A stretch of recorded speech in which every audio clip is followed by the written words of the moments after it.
Hello student, कैसे हैं आप लोग। उम्मीद करते हैं कि आप लोग बहुत अच्छे होंगे और घर पर बहुत बढ़िया से पढ़ाई कर रहे होंगे। नहीं, खूब आराम से मजे में पढ़ाई कर रहे होंगे कि एग्जाम का 4-5 महीने दिन बाकी है, ज्यादा दिन है नहीं।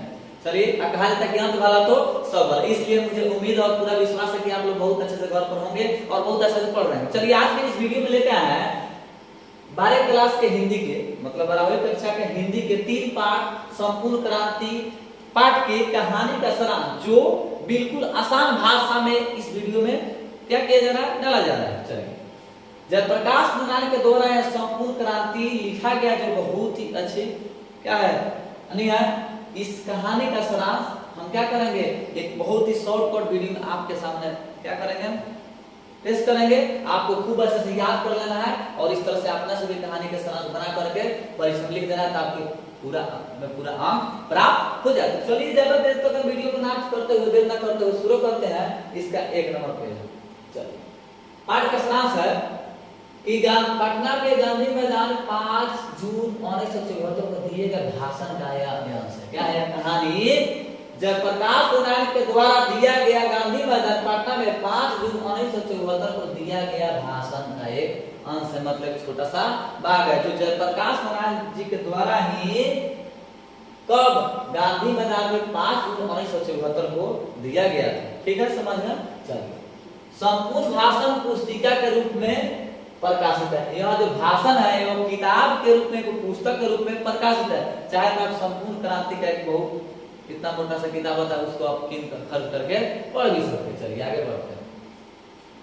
वे कहते हैं, अभी रेणु जी ने जो कविता सुना उसके माध्यम से पूर्व की स्मृतियां ताजा हो गई। क्या कहा गया भाषण में, जैसे कोई भी मंत्री भाषण में, तो उससे पहले भी कोई शुभचिंतक, कोई महानुभाव, कोई व्यक्ति भाषण देकर के अभी थोड़ा देर पहले जाते हैं, तो उसके बाद में किसी का पाला देता है। ठीक उसी तरह कौन, फणीश्वर नाथ रेणु। चलिए, रेणु कौन है, तो फणीश्वर नाथ रेणु जी है। चलिए, जो अभी रेणु जी ने कविता सुनाई है, जिसको सुन करके जयप्रकाश नारायण के पूर्व की पहले की इसमें जो बातें घटी थी वह ताजी हो जाती है।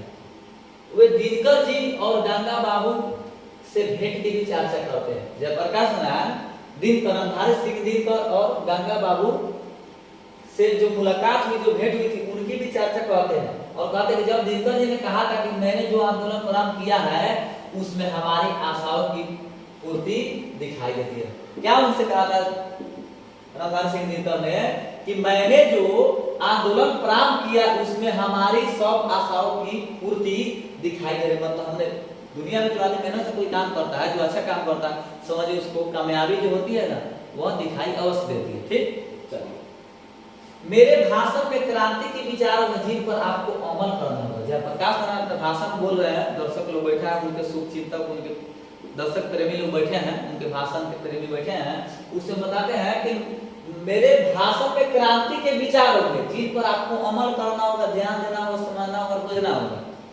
लाठियां भी खानी होगी। क्या खानी होगी, लाठियां भी खानी होगी। अब बताइए, रैली में जाएंगे तो लाठी नहीं खाएंगे। यह संपूर्ण क्रांति है और वैसी जो हमारे भगत सिंह लाना चाहते थे, मतलब कह रहे हैं कि संपूर्ण क्रांति पूर्ण रूप से क्रांति है, जैसा कि हमारे भगत सिंह जी लाना चाहते थे।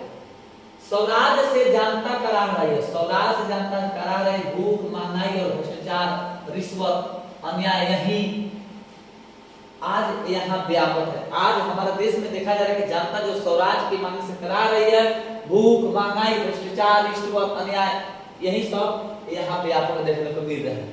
कभी आप जाएंगे सरकारी कार्यालय में तो क्या होता है कि ऊपर से नीचे से मांगा जाता है पैसा। जो 30,000 का महीना सरकार से मिलती है, वो भी 1.5-2 लाख का महीना कमा लेते हैं।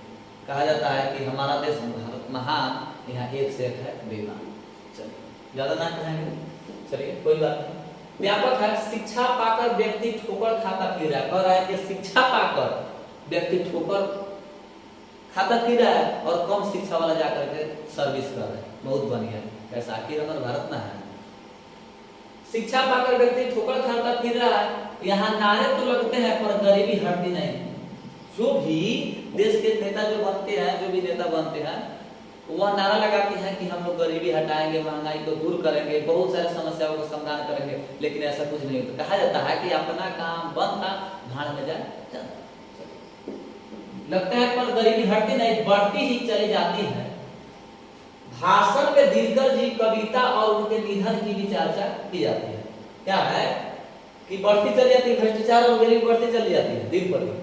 भाषण में दिनकर जी की कविता और उनके निधन की भी चर्चा की जाती है। राजधानी से दिनकर के जनतंत्र का जन्म, सिंहासन खाली कर जनता आती है, वैसे कविता की चर्चा की जाती है। और साथ साथ उनके निधन से भी, क्यों चले गए लेकिन उन्होंने ऐसा ऐसा कविता छोड़ के चले गए जिसको पढ़े तो हमारे देह में जलन सी उठ जाती है, आग सी लग जाती है। वे नई जिम्मेवारी की चर्चा करते हैं, विद्यार्थियों का आह्वान करते हैं, विद्यार्थियों को आह्वान करते हैं, अर्जी करते हैं, निवेदन करते हैं, विनती करते हैं, प्रार्थना करते हैं विद्यार्थियों को। वह नई जिम्मेवारी की चर्चा करते हैं, किसको? विद्यार्थियों को नई जिम्मेवारी देने की चर्चा करते हैं, विद्यार्थियों का आह्वान करते हैं। मात्र जयप्रकाश के नेतृत्व से काम नहीं चलेगा। वो बताते हैं कि मेरे भाइयों, मेरे बहनों, मेरे माताओं, मेरे पिता, मेरे दोस्तों, बुजुर्गों, साथियों, नौजवान, छात्राओं, कि केवल मेरे नेतृत्व से काम नहीं चलेगा, आपको अपना नेतृत्व संभालना होगा। यानी कि सब किसी को अपना अपना नेतृत्व संभालना पड़ेगा होगा। उन्होंने कहा भविष्य आपके हाथों में है। भविष्य क्या है? आपके हाथों में। कहा जाता है जो मिलने से, जो मांगने से नहीं मिलता उसे छीनने से सब कुछ मिल जाता है। जहां हल से काम नहीं चलता वहां छल से काम लेना चाहिए व्यक्ति। उन्होंने कहा भविष्य आपके हाथों में है। वहां उन्होंने यह भी घोषणा की कि मैं आप सबकी बात सुनूंगा पर फैसला मेरा होगा। कहता है कि मेरा दिल बनाना तो रखो, नहीं तो यहाँ से चले जाओ।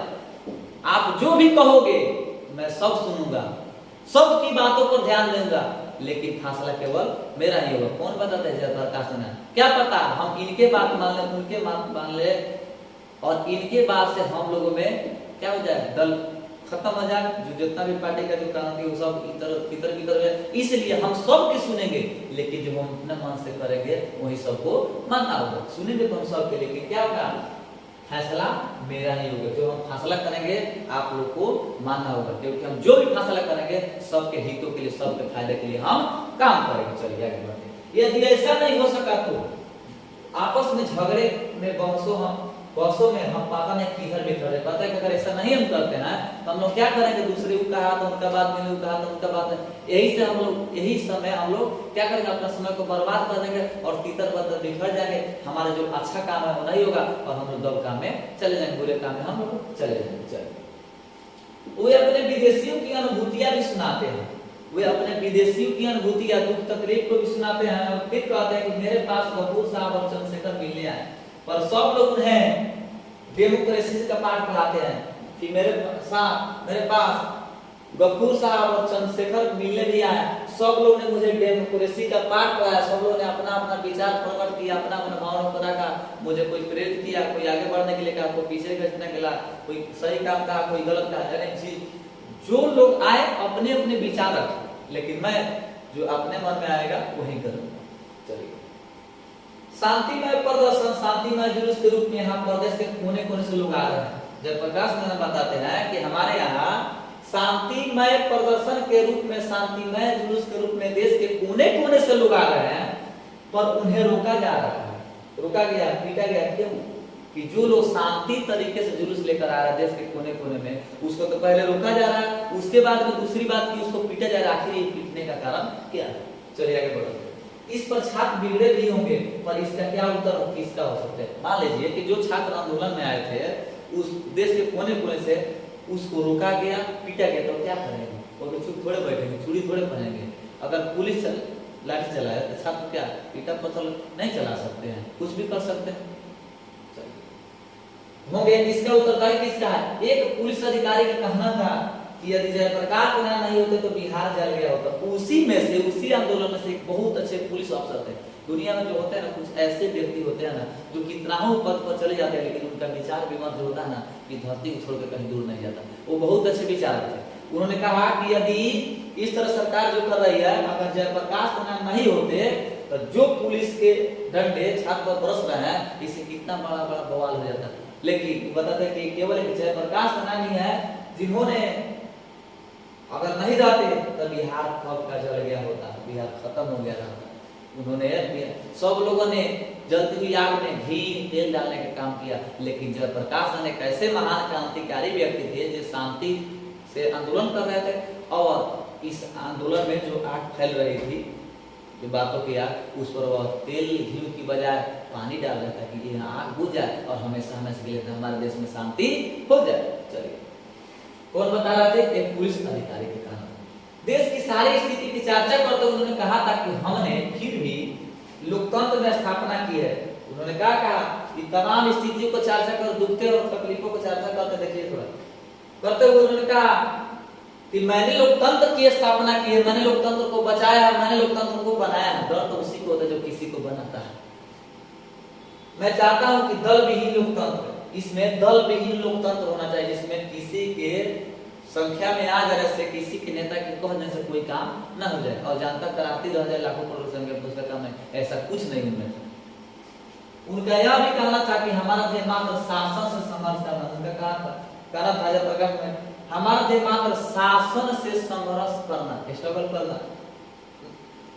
संघर्ष करना नहीं है। हमारा काम है समाज के हर अन्याय। कहते थे कि हमारा ये काम नहीं है कि हमारे मुख्य ध्येय नहीं है कि शासन से संग्राम करना, बल्कि हमारा ध्येय है, हमारा काम है समाज के हर अन्याय अनीति से लड़ना, समाज के तमाम दुखों तकलीफों को दूर करना।